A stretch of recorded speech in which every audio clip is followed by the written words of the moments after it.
Hi friends, ఎలా ఉన్నారు? This is Venkat thoughts YouTube channel. మనం నేను మన ఛానల్‌లో నేను న్యూ ఇయర్ సెలబ్రేషన్స్ గానీ, ఈ పండగల సెలబ్రేషన్స్ గానీ నేనేం చేసుకోను. ఏంటంటే ఫ్రెండ్స్, మనకి నిజంగా జాబ్ వచ్చినప్పుడు అప్పుడే పండగ. గుర్తుపెట్టుకోండి. ఎవరో చాలామంది ఛానల్స్‌లో మా ఫ్రెండ్స్ ఉన్నారు. వాళ్ళందరూ "నువ్వేంట్రా నీ ఛానల్‌లో సెలబ్రేషన్‌కి సంబంధించినయి ఏం పెట్టవేంట్రా" అని అడిగారు. దానికి సమాధానంగా చెప్తున్నాను. ఏదో అందరూ మనకి ఏ రోజు మనం సక్సెస్ అవుతామో అదే రోజు పండగ. మనకంటూ ఒక్క రూపాయి నిజాయితీగా సంపాదించి దాంట్లో నువ్వు సంతోషంగా నువ్వెప్పుడు సక్సెస్ అవుతావో అదే నిజమైన పండగ. ఓకే. ఇంకోటేంటంటే ఈరోజు 10 కిలోమీటర్స్ వాకింగ్ అనేది పెట్టాను. నేను మొన్న చేద్దాం అనుకున్నా కానీ కుదరలేదు ఫ్రెండ్స్. ఎందుకంటే అందరూ పండగ ఇది అని ఏదైతే అనుకుంటున్నారో నేనైతే పండగలు ఎక్కువ ప్రిపరేషన్ ఇవ్వను. ఇంకోటేంటంటే మనకి ఈరోజనే కాదు, మనం ఎప్పుడు సక్సెస్ అవుతామో అదే రోజు మనకి అన్ని పండగలొస్తాయి. మనకి ఏజ్ పెరుగుతున్న కొద్దీ సక్సెస్ కాలేదనుకోండి, మన ఫ్రెండ్స్ అందరూ ముందుకెళ్ళిపోతున్నారు, మనమేంటి అక్కడే ఉన్నామంటే దానికి చాలా చాలా బాధపడతాం ఫ్రెండ్స్. ఇప్పటికైనా గుర్తుపెట్టుకోండి, 3 నెలల్లో మనం జాబు అంటే 3 నెలల్లో మనం జాబ్ కొట్టొచ్చు. ఎలా ఎస్ఎస్సి జీడీ నేను మొన్న కూడా చెప్పాను. ఎస్ఎస్సి జీడీ పడ్డది కదా, మనం అప్లై చేసిన వాళ్ళు జాబ్ కొట్టాలంటే 2 సబ్జెక్టులు చూస్తే చాలు. ఒకటి అర్థమెటిక్, రీజనింగ్. ఇవి 2 100% చేసుకోవాలి. ఒక్క రీజనింగ్ చేస్తేనే 40 మార్క్స్ వస్తాయి. అలాంటిది అర్థమెటిక్ మీరు ఎలా చేసుకున్నా అర్థమెటిక్ ఒకటి, ఇంగ్లీష్ ఒకటి. ఇంగ్లీషు మనకి ఏదో పెద్దది ఉండదు. జిఎస్ అనేది చాలా చాలా కష్టంలే, కానీ ఈ ఇంగ్లీష్ అనేది పెద్ద విద్యేం కాదు. మనం అలా గెస్ చేసి పెట్టచ్చు. ముందు మనం ఎలా ఉన్నామని కాదు, ఏంటని కాదు. సక్సెస్ అనేది మనం ముందుకు రావాలంటే మనం ముందు ఇంకోటి ఏంటంటే, నాకు తెలిసింది నేను చెప్తున్నాను. ఇప్పటి నుండి కష్టపడితేనే నువ్వు అప్పుడు కష్టపడదావు. ఇప్పటి నుండి చేస్తేనే. ఎవ్వరూ చెయ్యరు, గుర్తుపెట్టుకో. నువ్వేం చేయకపోతే నిన్ను ఎవరు గుర్తుపెట్టుకోరు. సక్సెస్నే ఎవరైనా గుర్తుపెట్టుకుంటారు, ఫెయిల్యూర్ని ఎవ్వరు గుర్తుపెట్టుకోరు. ఇకనైనా మారిన తర్వాత ముందు లేచి పొద్దున వెళ్ళడం బుక్ పట్టుకోవడం కాదు. లేచిన తర్వాత ముందు స్నానం చేసుకోవాలి. తర్వాత వాకింగ్ కానీ రన్నింగ్ కానీ చేసుకోవాలి.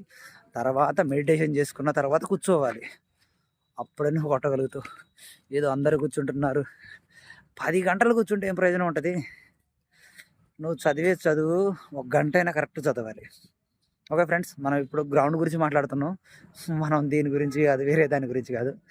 ఓకే, అందరికీ, నా యాస్పిరెంట్స్ అందరికీ, నా ఆర్మీ అందరికీ ఇదే సువర్ణ అవకాశం. అర్థమవుతుందా? 6, 5:30, 4:30 అది నీ ఇష్టం. ముందు అలారం పెట్టుకో. ఎవడైనా ఒక సైకాలజీ ప్రకారం నేను చెప్తాను, మనం 21 days ఏది చేస్తే అదే మనల్ని కంపల్సరీ మన మైండ్ని చేసేది కూడా అదే. ఓకేనా ఫ్రెండ్స్, ఇది నా గ్రౌండ్ సంబంధించింది ఈరోజు పెడుతున్నాను. మీరు సబ్స్క్రైబ్ చేసుకోవచ్చు, అన్సబ్స్క్రైబ్ చేసుకోవచ్చు, అది మీ ఇష్టం. కానీ రేపు పొద్దున గుర్తుపెట్టుకో, రాబోయే 2 నోటిఫికేషన్లు ఉన్నాయి, పెద్ద నోటిఫికేషన్లు. నీ సొంత రాష్ట్రంలో జాబ్ కొట్టాలనుకుంటే ఏప్రిల్లో నోటిఫికేషన్ వచ్చింది. అది కూడా చెప్తున్నా, ఏప్రిల్లోనే నోటిఫికేషన్ వచ్చింది. ఇప్పుడు నేను సంసిద్ధం అవ్వు. ఒక్కటే చెప్తా బ్రో, నీకు కరెక్ట్గా ఎన్ని మార్కులు? ఎస్సీ ఎస్టీకి అయితే 60 మార్కులు రావాలి. 260 మార్కులు ఈరోజు రాసిన వస్తాయి ప్రిలిమ్స్కి. నువ్వేం పెట్టకపోయినా ఈరోజు ఎన్ని 50లు పెట్టినా నీకు 60 మార్కులు వస్తాయి. అర్థమవుతుందా? నీకు అక్కడ కాదు మెయిన్, అది ప్రిలిమ్స్. నీకేం వినపడదు, కనపడదు, అసలు ఎక్కడ ఉండదు. నువ్వు కొట్టాల్సింది ఒకటే, గ్రౌండ్. నీ సత్తా గ్రౌండ్లో నువ్వు 100% నువ్వు కనుక ఇవ్వగలిగితే జాబు నీకే. 85% రావాలి. 85 మార్క్స్ వస్తేనే నువ్వు రన్నింగ్లో నిలబడతావు. రేపు పొద్దున్న యూనిఫామ్ వేసుకుంటావు. నీలా 100 మంది చదివేటోళ్ళు ఉన్నారు, లక్షల మంది ఉన్నారు. అర్థమవుతుందా? నిన్ను ఫిట్నెస్ అక్కడ కావాల్సింది, వాడికి కావాల్సిన ఇన్ టైంలో కొట్టాలి. ప్రిలిమ్స్ అయిపోయిన తర్వాత మెయిన్స్ 200 మార్కులు ఉంటుంది. పేపర్ ఈజీగానే ఉంటుంది. ఎందుకంటే ఈజీగా ఉంటే కటాఫ్ పెరిగిద్ది, హార్డ్గా ఉంటే కటాఫ్ తగ్గిద్ది. కటాఫ్ తగ్గితే అందరూ వస్తారు. ఈజీగా ఉంది అనుకో పేపరు, కటాఫ్ పెరిగిద్ది. అప్పుడు ఏమైంది, గ్రౌండ్ మార్క్స్ అనేవి అలానే ఉంటాయి. గ్రౌండ్కు సంబంధించిన మార్క్స్ అనేవి అలానే ఉంటాయి. రా మార్క్స్ నీకు 100 వస్తే 100, 50 వస్తే 50, 60 వస్తే 60. ఇప్పుడు ఫైనల్ ఎగ్జామ్లో ఉన్న మార్కులు ఏం చేస్తారంటే బయట చేస్తారు. ఇప్పుడు ఫర్ ఎగ్జాంపుల్ 80 వచ్చినాయి అనుకో, 40. ఇప్పుడు నేను చెప్తాను, నీకు గ్రౌండ్లో 90 మార్క్స్ వచ్చాయి, రిటర్న్ ఎగ్జామ్లో నీకు 90 వచ్చాయి. 90 వస్తే 90 ఉండవు కదా, ఏమైంది, 90 మార్క్స్ వస్తే దాన్ని బయట చేస్తారు. 45 ప్లస్ 90 ఎంత అవుతుంది, 45 అవుతుంది. అలా మార్క్స్ క్రియేట్ చేసి నువ్వు ఏ వరకు ఉండగలుగుతావు. మినిమం 120 పైన వస్తేనే నీకు తెలంగాణలో పోలీస్ జాబ్ వస్తుంది. నీకు 120 కన్నా తక్కువ వస్తే నీకు రాదు. Okay friends, bye. ఒక చిన్న మోటివేషన్ లాంటి వీడియో చెప్పాను, ఓకేనా? నీకు నచ్చితేనే నా ఛానల్లో ఉండు. నీకు నేను ఎక్కడికి వెళ్ళనవసరం లే, నేను గ్రౌండ్ కొట్టిస్తా.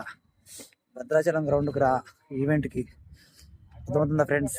మొన్న జరిగిన పెసాలో కూడా, పెసా మహోత్సవంలో కూడా నాది 10 స్టేట్స్లో నాది 4th ప్లేస్. ఓకేనా ఫ్రెండ్స్? 10 kmలో నేను 4th ప్లేస్ కొట్టాను. ఇంకోటి ఏంటంటే గుర్తుపెట్టుకోండి, సక్సెస్ అనేది నువ్వు ఫెయిల్ అయితేనే నువ్వు సక్సెస్ అయ్యగలుగుతావు. నువ్వు పాస్ అయితే నేను ఎవడు గుర్తుపెట్టుకోడు. ఎన్నిసార్లు ఫెయిల్ అయితే నువ్వు అన్నిసార్లు కొత్తగా గుర్తుపెట్టుకుంటావు. బాయ్ ఫ్రెండ్స్, ఇంతే ఈ వీడియో. నేను నెక్స్ట్ ఒక వీడియో చేసి దానిలో కనపడతా. ఓకేనా? బాయ్.